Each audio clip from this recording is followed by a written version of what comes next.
Well, hi guys. My name's Christopher Langell, and I'm here today with an awesome interview and a follow-up interview, actually, with the current nominee now, Dave Giles. He has won the primary here in District 9 in Arizona that is running against Greg Stanton, the do-nothing Stanton, as some people would like to refer to him as. And clearly today, we want to showcase why it's so important that we gain back control of our representation. Right now, we live in a time where our representatives aren't representing. Maybe they're not doing exactly what we want them to do as constituents. And we need to remind them this November that the people are in control of the politics. It's not the politicians in control of politics. We vote them in. We have a right to know how we're being represented, and we deserve transparency. And those are things that Mr. Giles has already more than abundantly shared that he would do differently than the current incumbent Stanton. So without further ado, I would like to invite Mr. Dave Giles to the show today. Dave, how are you doing? I'm doing great. Thank you first for asking. Awesome. So you won the primary and now we're here. What was that like for you? What was it like trying to get through all the hoops and hurdles? Where is your head at right now? I'm looking forward now going into the general, but I just wanted to thank all of the people. We won the primary, not me. We all did it with all of the people that went out and did some door knocking for me, and they voted for me, and I just want to say thank you to them. But we won it, and on that evening, I was sitting by my laptop watching the news, clicking on the results from the Maricopa County Recorder. And I said that first drop came down with 22,000 votes. I was ecstatic. I knew we'd won it at that point. It was just a matter of waiting for the rest of the count to come in. And it was probably within a half an hour. Easy News declared me the winner. No, that's awesome, and I'm really glad that you were able to make it through to the primary. I feel like you're a great candidate to be running against Greg Stanton. Let's talk about this. Recently we reached out to Greg Stanton a week ago after you won. We knew that you won the race, and we reached out to his office to try to organize a debate. Not only that, but it looks like AZ Central and PBS want to do a debate too. And yet we still don't have a response from Greg Stanton. What do you have to say to someone that doesn't want the public to know whatever it is that the public needs to know to make a decision on who to vote for? Well, I think the major reason he doesn't want to debate me is because I've got the issues and the policies that support the people of Arizona, and he does not. He doesn't want his policies and positions to be known to the people of Arizona, especially the people in CD9. Because if they knew the truth about him, they would vote for me. And what's the truth about Greg Stanton, Mr. Giles? Well, he's not doing anything. He's done a couple of things as ex-mayor when he was in this mayor of Phoenix, like making common bathrooms for our children so that anybody can go into either bathroom that they want to have. And I don't believe in that. He kicked prayer out of the city council, and I don't believe in that either. I think we should be able to, support our prayers. He's picks and chooses what businesses he wants to win, like the hotel that he sponsored back there. He spends money unwisely, like the light rail, and we could have had buses that would have been much more usable in other areas than just on one long stretch. And the list goes on. And he doesn't support the border wall. He's a puppet to Pelosi, and you can be assured, if you listen to what they say, your taxes will go up. They will want to take away your guns. It's just amazing. We can go through this for a long time, but there's a whole litany of things of where I stand. I stand for the Second Amendment. I stand for the Constitution and the Bill of Rights. Right now, two of the most pressing issues that we have is we want to have parents want to have their children to get the best education that they can. And they want to be able to live in a community, in a neighborhood that is safe, which means, we got to open up our schools and we got to fund our police. And the left is, now they're talking about, masks for 3 months. Stanton will support that issue. And he's done a few other things that are just completely, crazy. He's done things like, talk about the Russia collusion. It's been Russia, Russia, Russia. And they found out that that was a complete lie. Then he tries to impeach our president, and they found out they couldn't get that on just a phone call. Another thing that he's been doing is when recently, if any of you watched the interviews with Attorney General Barr, he was completely rude to our top law enforcement agent. It's just, I was disappointed and embarrassed. We don't need that kind of an activity. We need to be respectful to our law enforcement officers, and I support all of our law enforcement officers, all of our first responders, the EMTs, emergency room nurses, emergency room doctors and staff, our national security with our military. My father was a World War II veteran, so I understand I'm partial to our veterans. I'll always support them. We've got to build a wall so we can stop some of the drugs and trafficking coming across it, and it just goes on and on. He wants to tear down the wall. He would want to have illegal immigration come in as much as you want. I'd like to have immigration come in, but legally. And there's a couple points we can talk about on DACA at some point when you'd like to talk about speeding up or expediting our DACA people that we have to make them citizens. There is a path to citizenship. We don't need to create another one. We just have to use what's there and expedite it.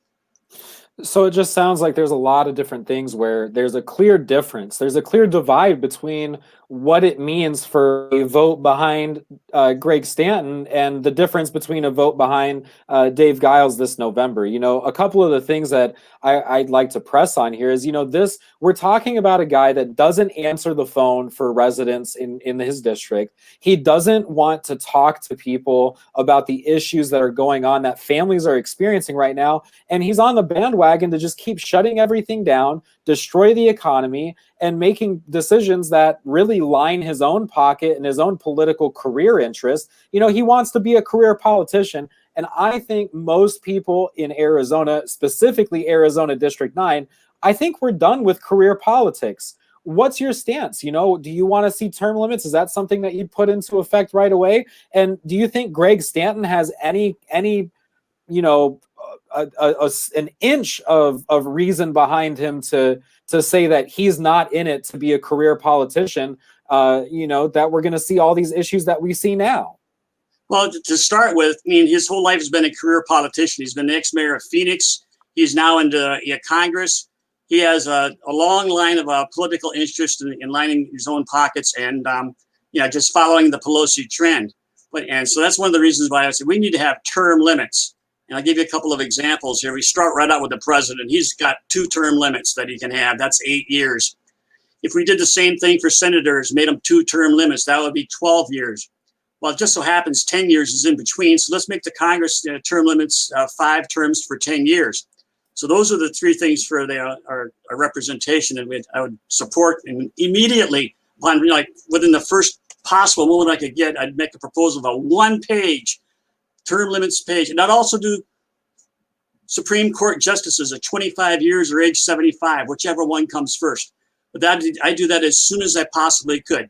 Because if you follow our Constitution that we have, the reason they put 2 terms for presidents, we wouldn't have a king and we wouldn't have them monopolizing it and running the country in one particular way.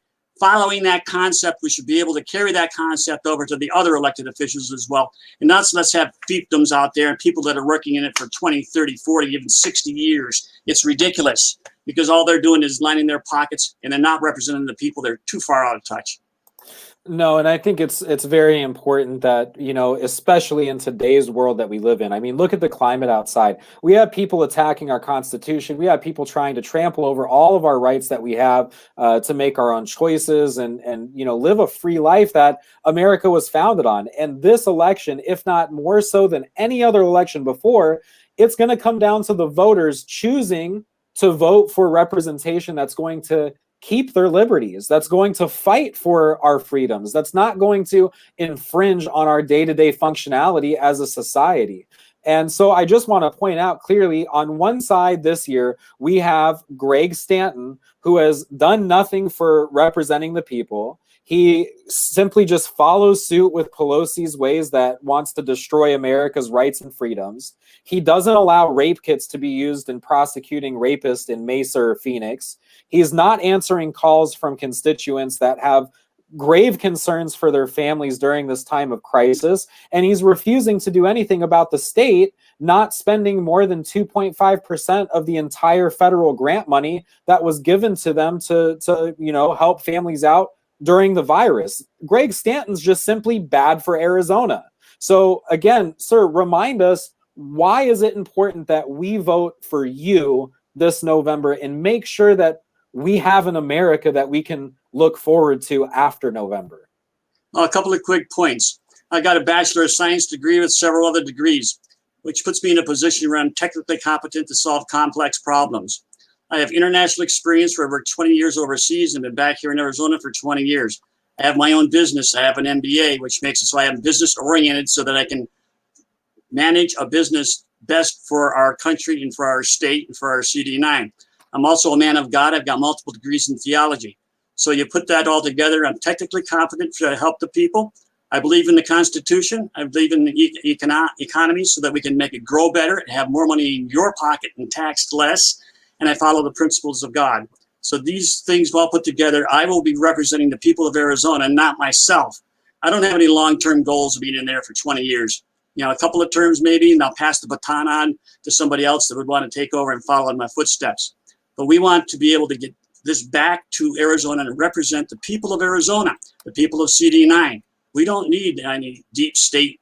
We've had enough. It's time for the deep state to go. I completely agree with all of those statements. It's a crazy time we live in. There's so much uncertainty. There's so much question as to what's going to happen.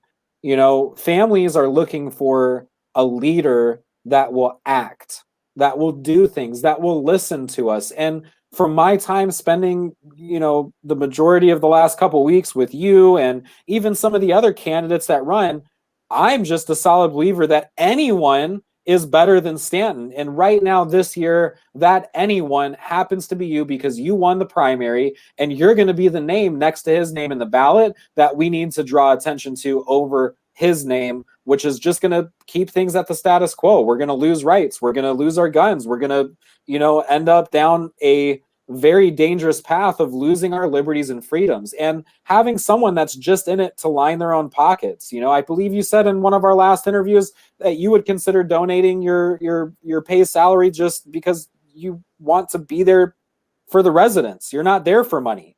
You're there to support and represent people here in Arizona District 9. And, I support you. I want to see other people support you. So tell us, where can we go to help you out? What do you need right now for your campaign to move forward and get past the next feat, which is beating Greg Stanton in November? Yes, we got to, I'm going to be sending out some flyers again, like I did in the primary. I need about 8 sets of flyers, and I need some money to do that. I'm going to do some advertising on TV, some more advertising on radio. I need some money to do that. So right now, the biggest thing I need to have is send some donations in as much as you possibly can. $5, $50, $500, whatever you can do, $1,000, that would be great. This is going to go directly to combat ex-Mayor Stanton and get him out of there. And I'm asking for your vote and I'm asking for your support. The federal government trusts me because I'm a federal firearms dealer. The state of Arizona trusts me because I have my CCW. I have my own business. I have my own federal firearms business. The local government trusts me as well. I am asking for you to trust me as well.